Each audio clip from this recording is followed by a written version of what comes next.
Want to change Shopify theme without losing content?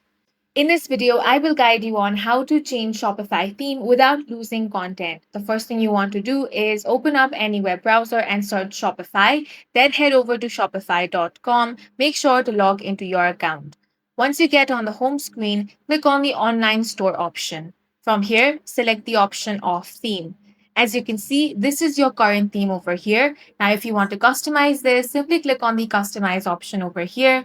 Then you can make any change that you want. Once you have made your changes, click on the save option and exit out of this. By customizing, you will not lose any content.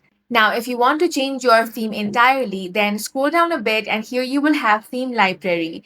Find the theme that you want to add, then click on the add option. Now it will start installing. Once it has been installed, the theme will be successfully added. If you open it and check, you will see that your content is intact. So basically, you can change Shopify theme anytime and you will not lose any content. And that's it for this video. If you found it useful, make sure to hit the like button and subscribe for more videos like this.